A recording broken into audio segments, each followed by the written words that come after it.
Welcome back, attractive and well-educated watchers. It's Anase Skyrider here with a new microphone. Finally, the awful Corsair Void microphone is no more, and I am once again in possession of my Yeti Pro as I introduce the next episode of The Frontier Audio Stories. The chapter for this week, Rampart's Misadventures 3. Last time we left off, Olek was once again attempting to fulfill his new role as a cobbler, before setting Aldous off on a multidimensional plan to learn more about Olek, whilst Tornur only traumatized him further the very next morning. What lies ahead in store for our plucky goofballs? Find out now. Oh, and before I forget, I am not re-recording the parts with Aldous. That's gonna take way too long. Sorry. Tornur! You hear call out to you from a distance. Aldous is approaching you, wearing his casual attire, armor all boxed up on his back, as it tends to be in the regular hours of the day. MD5 is sitting on his shoulder, its eyes fixed on the various animals as Aldous approaches. Meanwhile, his own gaze seems to pay no mind to any of them. I didn't do it. I've been here all night. Ask Brian and Bridget here. Aldous looks at the wolves, then to Tornur, then back to the wolves, then back to Tornur, then to MD5, then back to Tornur. Right, he says, a slightly confused, crooked smile ekes on his face. Brian turns his head to you, and you hear in plain common as he literally speaks, I don't think we've been introduced yet. You're the metal man, ain't you? Aldous betrays a very intrigued look as he turns to the wolf speaking to him. I was waiting a long time to reveal my armor, and it took even longer to develop it in the first place. I'm glad it's earned enough notoriety. Aldous gives a small but polite bow to the wolf. Thank you, sincerely. He nods his head. What's on your mind, Aldous? Tornur responds to you directly. Well, I've come to collect. We've been settled here for a short while, and you've already done some growing. My people are taking their care with our stock and feed production. Now we're ready to start brewing, and you do owe me that favor. Unless you know how to speed up the fermentation process, though, I'll need some help getting a few crops of grain started, especially our barley. I promised Olek a fantastic dwarven stout, and now I have the chance to at least start my crops and collect a few of the grains I need. If you're able to skip the entire cycle and just go straight to seed, though, that's even better, he says as he rubs his head. The weight of all the planning plus interpersonal dramas starts to press itself on his mind. Right, yeah, you got some seeds for me to work with? I can speed up the process. I can get a small batch ready pretty quickly if you've already planted it. Excellent. We've got plenty of barley, and hops too, so we could get started right away. The agreement was just help with making Olek's beer, but our production is obviously able to brew more than just one bottle. I could toss you a few as well in exchange for getting some of our other crops started. Sure, I'm pretty well set here actually, so I can give you a hand. The only one that needs fast-tracking is just enough barley for Olek. Let's do it. He probably needs a drink after we talked. He's a curious goblinoid, ain't he? Well, the teaching moment involved magic, and from his perspective, I look like I juggle the sharpest source in existence with how I use magic. The way I see it, you have to know what you're doing to be able to cast the kinds of spells you do. Don't tell Olek I said this, but the border between order and disorder is often less clear than it seems. Sometimes the magnitude of order reaches such an absurd level, it becomes chaos, and vice versa. Aldous catches himself for a moment. Not to say you're anywhere that crazy. You seem to have your fires very under control. Your affinity for it is quite amazing. Yeah, Olek needs to see that step by step, though. What he needed to know is that chaos can be changed into order. I've been slinging fire for almost a century now. First time I conjured flames, I burned the hell out of my hand. I looked down at my right hand. Taught me a valuable lesson. Disorder to order and back is a cycle. It ain't ever gonna stop. All we can do is ride it out and control it where we can. Truth be told, Aldous leans in a bit closer. One of the reasons I pursued my armors is just how dangerous I knew this life would be. I didn't want even a lost limb to stop me. It can functionally replace lost limbs if things ever get that bad. It's the reason I asked that orc from the border town about his leg, though I didn't press much further. Youth and exuberance is no match for old age and treachery. Well, you don't need to hit very hard when your arm packs all the punch you need. You just gotta know where to hit and when. True enough. That being said, my artifice is just prototyping, and they're bound to my magical essence. It's a lot more difficult and time-consuming to create something self-contained, and very expensive. I have to ask, is your armor you or an extension of your intellect and skill? Aldous tilts his head and smiles. What an interesting question. What do you mean? I stop and think for a second. Many a man has found himself feeling naked, exposed, vulnerable, without their arms or armor. Others know that what made them formidable was them the whole time, and were able to fight without. What I'm asking, I suppose, is which are you? I mean no offense, of course. I'm an old dwarf who's become blunt when I do talk to people. I've seen both types, though, and always tried to help the former to see their own power. Are you the mithril man, or is your armor? I ask with a smile. Our fight with those Zimwi creatures and the flying silverware showed me you are resolute in battle. I can't tell if it's calculated or reckless, and since I intend to fight with y'all, I need to learn when to let you fight and when to try and get you out of whatever we're in. Well, Aldous pauses to give it thought. You can tell he already knows the answer, he just needs to put it into words. There's a lot that I know how to do without my armor. In that case, I'd say it's an extension, a specialty, but not my entirety. Much as you focus on your flames, but you are also your pack and the rest of your druidic knowledge. I hope that makes sense. Yeah, it does. Ain't many people that know themselves very well. You got your head on straight, it seems. Now let's get to that beer making. Let's! Aldous leads Tornur to his side of the settlement to meet with his farm hands and brewers to grow some barley. And if you want some stout for yourself, let's walk to our other fields and start those up. I stand in the middle of a planted field of barley, eyeballing my distance from the edge of the plot, and after a moment of double-checking, I focus on my staff and slam the butt of it deep into the ground. Magic ripples out as barley grows to maturity in an instant. I think that'll get you going. As I wade through what is neck-high growth, I'll get started on enriching the land after a quick meal. I'm kinda hungry. Want some pork? My treat? Yeah, sounds good to me. Aldous takes Tornur to their cook to pick up some warm food, since it's lunchtime for many of the laborers, and sits somewhere private while they eat. After a minute, Aldous looks at Tornur. So, talking wolves? There's a momentary pause as Tornur loudly chews his food. You've got quite the menagerie, to be expected from a druid, of course, but I certainly didn't expect, well, all the exotic animals when we first met. Yeah, it's easier to understand them that way when they're awakened. Normally when I speak with animals I get feelings, impressions, nothing specific. By exotic, I guess you're talking about Bobby? Well, Bobby, as well as the, griffins. Quite legendary animals to have at your disposal.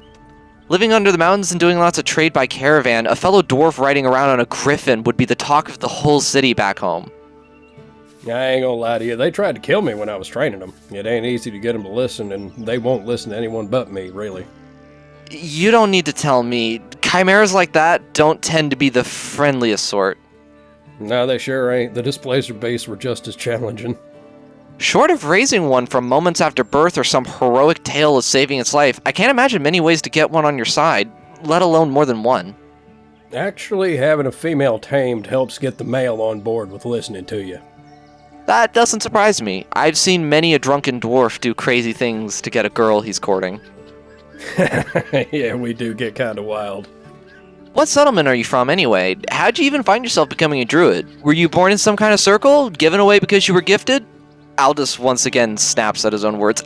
Sorry, I didn't mean to say it quite that harshly. Blunt though you may be, that was still rude.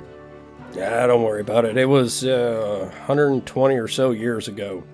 I was young and foolish and did some bad things to get by. One day I run across a druid. He was camping in a spot that I'd hid some stuff in. I tried to just scare him off, but he just looked at me with pity, no fear, stopped me dead in my tracks.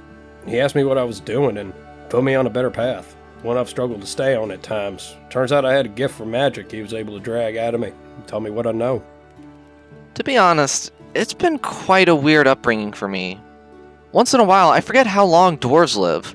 You'll meet one whiskery lass, barely 70 years old, with a veritable lifetime of experience. Then you meet a braggart with a couple centuries under his belt, and you could swear he was still drinking milk. I'm very thankful for my family, though. If you've ever heard the expression, "it takes a village," then I think you might have an idea of what it's like for a bunch of smiths to take in some human baby who turned out to have a knack for putting magic into metal. With how much care they gave paying for my education, you could say they dragged my magic out of me, too. But really, it's more like they had to drag me away from my studies and weird experiments to help with commissions. Yeah, some of you it's hard to get close to. Usually you notice we become friends with families and all. Shame y'all are so short-lived. Y'all have a way of living in the moment that's hard for my people to do. We're slow to change. I suppose the benefit of my short life is being so fired up to set up grand things for the generations to come.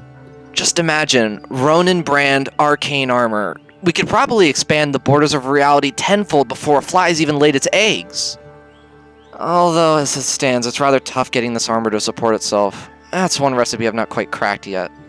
That's what I like about y'all. You're better about planning for the future, even if you ain't gonna be around to see it. But what do you mean support itself? Well, for instance, if you tried to don this armor, it simply wouldn't work. I suppose you could think of it like a pack animal. Not everybody can be the leader. You need the right magic, or to manufacture it yourself, really. It's like a magic item you attune to, but even more restrictive. While it doesn't consume your magical energy to use it the same way that a spell does, it's like a muscle that you need to activate and use it. You could put on this armor, but you couldn't box it up. You couldn't unleash its thunderous punches or bolts of lightning. Like my fire spirit sounds like. Is that not a spell you can teach to other druids? It's more personal than that. The spirit isn't a standard spell. It's more like the will and personality of the one who summoned it put into a form. Druids of Wildfire almost never have the same spirit. Each one is unique. Magic really is something. Sometimes magic lets you create spells, these recipes that others can follow and get something special. Other times it's more like an ability that happens to be magical. Yeah, it's something I'm trying to teach Olek. Kinda wish I'd thought to grab him to let him see the good side of magic. Yeah, he's full of odd contradictions. I'm almost afraid to tell him that the items he wears are magic too. The same kind of magic items that I can create with enough time, resources, and a recipe. Yeah, the ignorance of youth and inexperience. Let him learn at his pace for now. As long as he knows we'll protect him from the chaos and that we ain't gonna bring about the end of the world, he should be fine. Well, you say to protect him from the chaos, but I think Olek means something much more specific. He just doesn't know how to describe it. I aim to find out. That stout will come in handy, although it pains me that it'll take a while before it's ready. And we can't really protect him from a threat we don't understand. Olek's been talking to you and me, right? Think he's been talking to the others? Might be my turn to really try to crack that nut. Metaphorically speaking, of course. And from what I've seen, whatever he sees as chaos is related directly to magic. Like, the magic we use is bait or food for the chaos. That's why he's so nervous when we start slinging spells. I ain't sure if he's afraid of the weave or something else, really. My current hypothesis is that whatever hurt him, potentially still hunting him, if his testimony is accurate, may be related to the forces of disorder, but is a separate entity. A droplet escaped from a rippling of magic, something that could be stopped. Magic in general from that point onward would cease to be a problem, since the droplet does not necessarily entail the ocean follows. Something from the misuse of magic, yeah. We'll keep an eye out for it. I intend to learn more. Thanks for growing out our barley. It'll be of great help. I'll make sure our first batch is top quality. None of that mass-produced nonsense. So do I. As I get settled, here goes. See you in about 8 hours. I sit down on the ground and slam the staff into the ground, focusing on the magic that will bring vitality to the land. Aldous retrieves a couple water skins for Tornur, setting them beside him. I'd wish you luck, but I know you know what you're doing, so thanks instead. Aldous nods and then leaves to assist his brewers. I enter a deep meditation as the magic pulses out from me. The day after you talk to Calden, a bird lands on your tent and makes owl sounds. Plagued by a massive headache, I get out to check. What does an owl do out in the middle of a settlement? During bright daylight, no less. The owl is clearly starving and looking around. you see Calden nonchalantly strolling towards your tent. At first glance, the owl... I can't help but notice how juicy it looks. I haven't eaten since yesterday morning. Yet at second glance, I realize it is not your average owl. It's starving. I reach for my notebook, remembering vaguely that Nafifril had written something about named animals in it. But as I feel for it, I can't find it. As my mind wakes up a little more, I realize that maybe it's not a good idea to eat Calden's pet. That guy uses magic after all. Mere moments later, I see Calden approach, and I'm happy not to have caught his owl. He would have caught me in the act, and I would have had to give him money for taking his pet. Calden takes a second to reach you, as he's not walking at all fast. Hello, Olek. I had a few questions about what you came to me yesterday looking for. I study Calden attentively. He did not say he was new, nor did he bring something or put himself into my shoes. He just came and said hello. I have to try that strategy out one of these days. I pity I don't have my notebook with me. Hello, what questions do you have? Why were you asking me about parchments that stopped chaos? You never made that clear. I didn't know it wasn't clear. You didn't ask me to make it clear, and you told me that it's a trick. So I thought it was clear. Olek replies, scratching his head confused. I just wanted parchment that stops the chaos. You see chaos, you throw parchment, and the chaos stops. Or at least slows down, or something. That's because what you described wasn't a spell, it was a parlor trick. Which is the reason I asked you why you wanted the parchments. Often the whys of a situation help when the whats fail. Olek nods. Thinks. That makes sense, yes. If you know why I need something, you maybe know of something else that I can use instead. Olek looks left and right, then invites you into his tent. There's not much in here. A bedroll, a trunk, carpet, out of fur, food, fire spot, kettle and a pot, a wooden bowl, and no cutlery at all, and his bag of holdings. He sits down on the naked floor and offers you to sit on his bed wrap, on which a squirrel enthusiastically chases a gnat. So, I want something to make all this stop. I want that when he comes to visit my people, he can't turn them into fish. Or, when he has them turned into fish, something that gets them unfished. Has he turned one of them into a fish? I don't believe he's actually capable of that. No, not yet, but you can't be too careful with all this magic everywhere, Olek mutters conspicuously. I don't want him to turn anyone into anything, and I want him to not bring any chaos in here at all. I want something that keeps that madness out, or at least makes it stop. Well, I can find magic, but I cannot get rid of it. Not yet, at least. If it happens, Inara or Tornur should be able to stop it, however. Wait, you can find it? Like the Gramishka?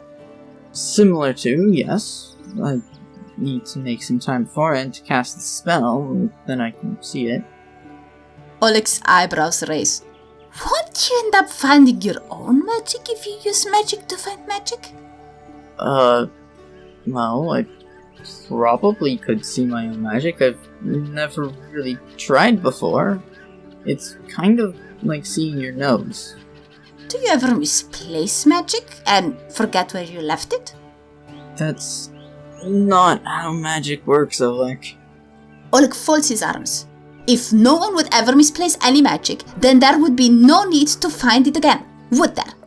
And yet, for some reason, we have magic all around us, constantly.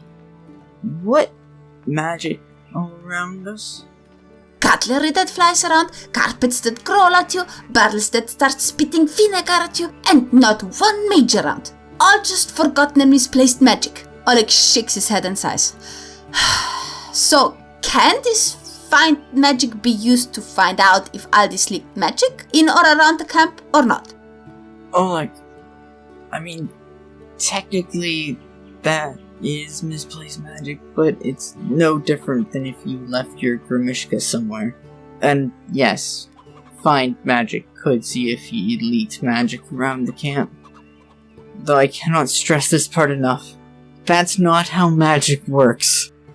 I would die if I left behind my Grimishka. I would never do something so stupid. Do not act as if I'm the same as these reckless chaos summoners. Olek snaps. And you keep saying that magic doesn't work like this or that. I don't care how you think that the chaos works. I just want to protect my people from the chaos. And if you have a way to find stray magic or leaking magic, then that's a start and that's what I want. The people who left misplaced magic are dead, Olek. Olek nods. Yes, exactly, all that. Just as you say. They might still be alive if they hadn't dropped their magic so recklessly. It's not about how I think magic does or does not work. It's about how it actually works, in practice. Protecting your people is a noble goal. I protect people too. I made a promise to. If you want me to look for magic, I will, but your Grimishka won't be happy. He gets quiet as you talk about the protection of your people. With slightly trembling voice he asks, is the chaos hunting your people too? No, it's just a... Wait, is the chaos actively hunting your people? Olek stares at you with shaking pupils. Yet his gaze is empty. You notice his hand feeling around his own clothes, no doubt reaching for the notebook. He sits and stares silently and stiff like a statue. You can't even hear him breathe. Within moments, he gets pale, then blue, then slowly purple. Olek, you need to breathe. Your words, too mellow to reach him, fall on deaf ears. His eyes slide shut and he drops to the floor like a sack of weed. The moment his head hits the floor, you hear the sound of breathing again. He has suffocated himself into unconsciousness. Fucking moron. Calden takes out his decanter of endless water and pours a glass before taking a drink from the decanter himself. After maybe 30 seconds, Calden pulls out a signal whistle and blows it. Olek gasps and sits up, wide awake. You forgot to breathe. I did? I'm sorry.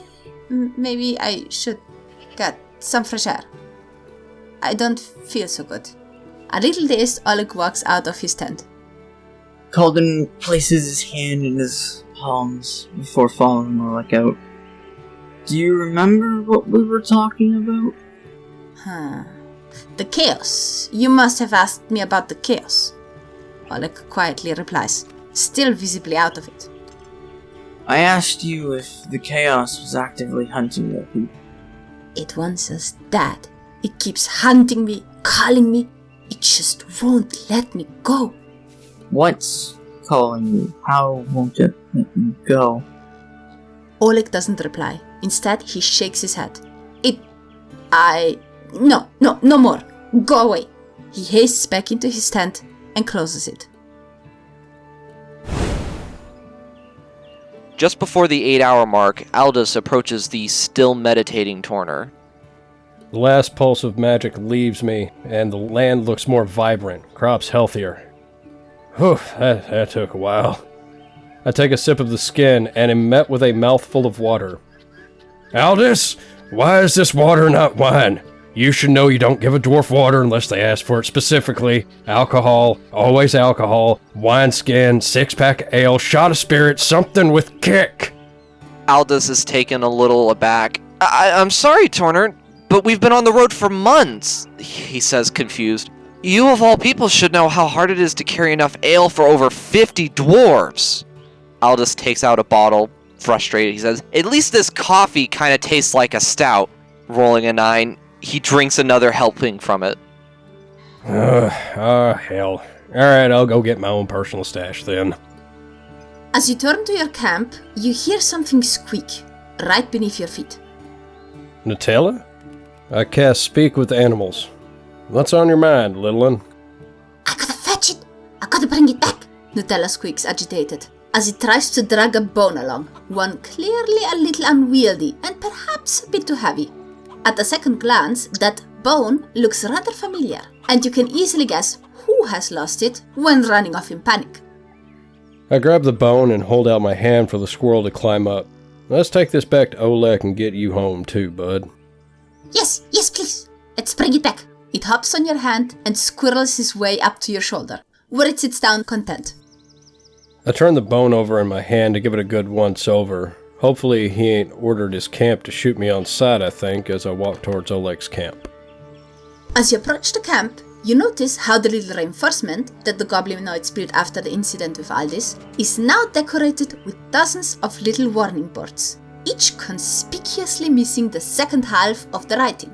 Keep your don't f. At the entrance of the little armaments, you find a very angry-looking Nafifril, the half-elf girlfriend, who bars the door to your wolf while trying to shoo it off. There are many curious little eyes watching, but none of them seem even remotely armed. Nafifril, I got something that belongs to Olek. As she notices you, she waves you over with a smile. Oh, Tornur, you have no idea how relieved I am to see you. Olek must have attracted your wolf while having a chaos attack again, and I can't get it to leave. Yeah, about that. I was wondering if you could tell me more about the chaos, what it is and all that. I think we may have had a misunderstanding. I give her the bone and send Nutella to her. A snap of my fingers calls the wolf back to me. He seemed pretty bothered when I saw him, and my attempt to help him understand our use of magic may have gone a little wrong. The squirrel giddily switches shoulder, and Nafifril thankfully accepts the bone.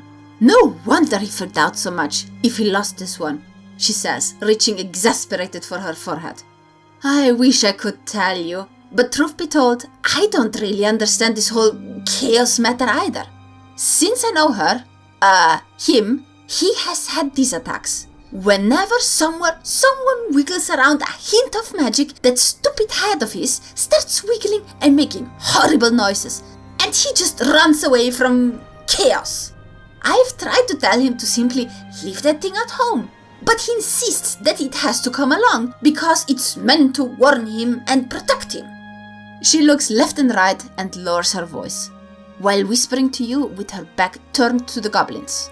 Look, I don't know what exactly happened, but apparently he had these horrible attacks since Babushka found him. Unfortunately, everyone in his family, including old Babushka, believes his paranoia and keeps reinforcing it. They all believe it, like some sort of cultish truth. Don't take it too serious, okay? He's a little weird, but he's a good guy. She clears her throat, sets up a smile, and walks back to the entrance. Perhaps you'd better ask old Babushka. She knows best what happened. With a welcoming arm, she waves you into the camp. I enter to speak to Babushka. Thank you. I will talk to Babushka. Readily Nafifril leads you to a big tent decorated with several shrinking heads of all kinds of animals. And people. In front of it sits a horde of small miniature Oleks and Olesias, listening to the fairy tales of an old, though hardly old-looking, elven witch doctor. As she sees you, she grabs a walking stick with rings of teeth and dried slugs attached to it. Ah, I was wondering when one of you would finally show up. Though truth be told, I was expecting Inara, or Aldis, to show up first. My senses must be getting a little rusty. Children, I'm afraid we'll have to finish the tale another time. The woman gets up and starts to slowly walk through the encampment. What lies on your mind, young man? Tornur, just so you know, Babushka is about 500 to 600-ish years old. Noted. Yeah, well, sometimes things work out different. I've got some questions I was hoping you'd be able to answer. Olek was looking pretty confused. I tried to help him and it didn't turn out as well as I thought it would. I ain't real subtle, so I'll just go ahead and ask, what happened to him? What's this chaos he's so worried about, and why haven't you told him what powers that shrunken head he has? We both know it's enchanted with magic and that he's scared to death of magic. Ah, the youth. So vibrant and yet so naive. In order to tell him that the hat truly does, I'd have to explain to him what magic is, what the fair folk are, what exactly he is, and how his own inner magic has inadvertently lured that vile creature straight to his home and led to its destruction. No child deserves to bear such burden. No, I have taught him just enough to keep him safe, such that he could enjoy what little peace of mind he still had left. The woman leads you to a tent that is a little apart from the rest, its sides marked with the same symbol that was engraved in the bowl. He may not speak your language, but he is telling you in his own way that the Lady in Grey and other fair folk are still searching for him. The Grimishka warns him of your magic, that's true, but it also warns him of the Lady in Grey, and that, my young man, is a warning he desperately needs, if he wishes to survive. She points at the tent.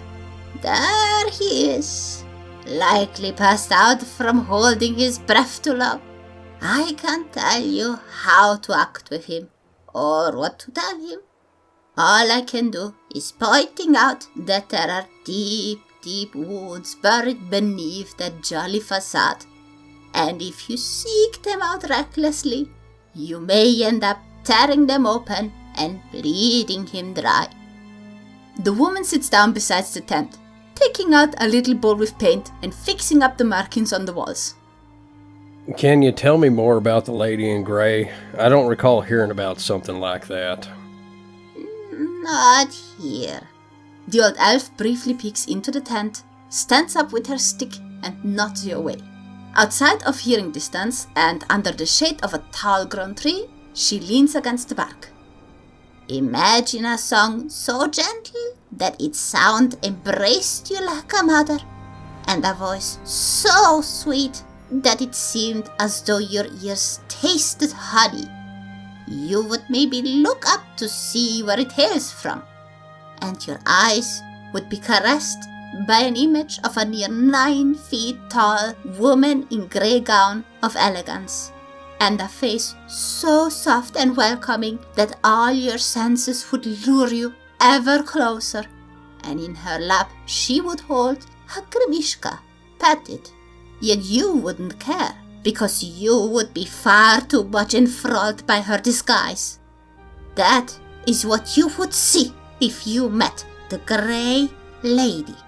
Yet as soon as you would get too close, her vile critters would attack you, claim you, and if you're lucky, suck your life out of you. If you're not, she would call them back early enough to spare your life and make you her ever-serving minion of chaos. In the case of Olek, or rather Olesha, she was not content to merely play with her prey. She wanted that little girl. She wanted her so much that when I interfered, that creature sent her armies of monsters after us, and the chaos swallowed everything in her way to get to us. Olesha survived, but her home and her people did not. It was all gone. The old woman takes a deep breath and smiles. There is much more I can tell you about her, but alas, I'm in need of a nap, I'm afraid. A horde of 12 children is a handful, and I'm not getting any younger. I'm certain this power woman might know more too. Just perhaps try to keep these things away from certain ears. It's for the best. Alright. Let Olek know I came by and that I'm sorry I scared him. I'll talk to Pal and keep this quiet. Thanks for your time. You're very welcome. Have a peaceful day. You too. That's all for today, listeners. With day 3 nearing its close and Tornur's sleuthing not quite finished yet, stay tuned for the next episode. Thank you so much for watching. Like and subscribe if it suits your fancy, and stay safe out there.